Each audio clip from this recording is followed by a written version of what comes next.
Greetings, DIY enthusiasts! Today, we're tackling a crucial aspect of artificial grass installation, connecting the joints seamlessly.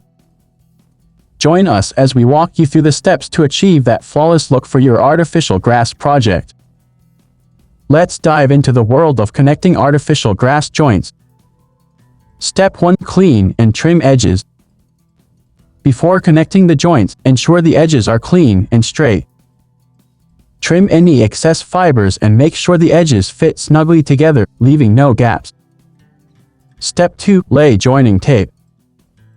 Invest in high-quality joining tape designed specifically for artificial grass. Lay the tape evenly along the joint, ensuring it runs the entire length for maximum support. Step 3. Apply adhesive. Apply a recommended adhesive glue evenly over the joining tape. Make sure it covers the tape entirely, but avoid excess glue that might seep through the grass fibers. Step 4. Press and seal.